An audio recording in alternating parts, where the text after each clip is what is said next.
In order to access the Taft College databases, you need to go to the Taft College website. Then you're going to click on right here where it says Students.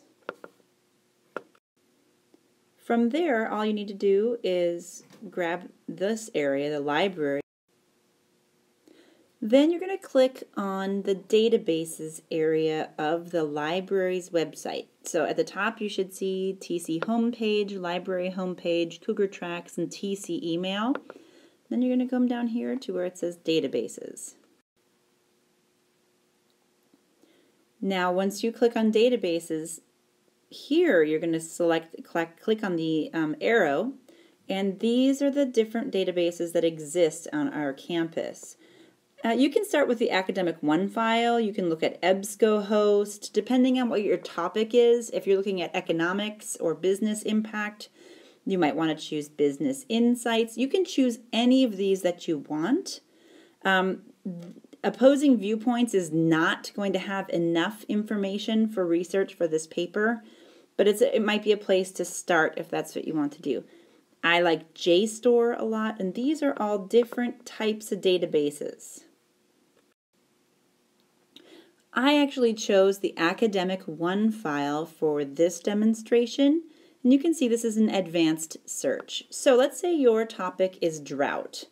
You're going to type the word drought here, and then that's your keyword, right? Another way to search, however, is to look at different types of searches. So we've got keyword as an option, basic search, entire document means it's going to find this word within the document itself. You get the subject, you have abstract, which is like that it has an abstract and you could find the word there. Maybe you want to just search by author. You're not going to put a keyword here though. You're going to put, let's say the author is Kulzer Reyes. You're going to type in Kulzer Reyes here and check author. Okay, so there are lots of different ways to search. Another really important thing to know is that you can put drought in this box. Let's say you want to do and California. That means both the word drought and California have to be in the document. Now that's a little bit different if you say or. If you put drought here or California, it means it will find things that have either the word drought or the word California, but not both of them. How about California not Southwest or California not Arizona? Whatever it happens to be, it's fine, but that's what those three extra terms mean.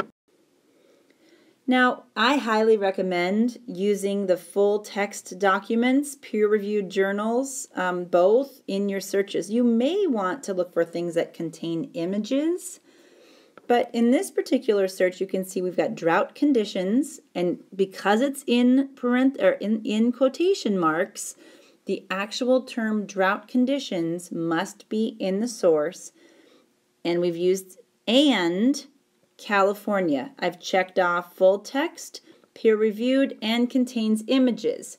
I also checked off all dates, which means maybe it was published in 1924, but it has a full text, peer-reviewed, contains images, and both these terms in it, then it will pop up. Now, if you don't want a certain kind of document, you click here, and then when you click on this button, it'll say what kinds of documents you can exclude. Perhaps newspapers, perhaps journals, perhaps encyclopedias, whatever it happens to be, you just say, I don't want this type of document.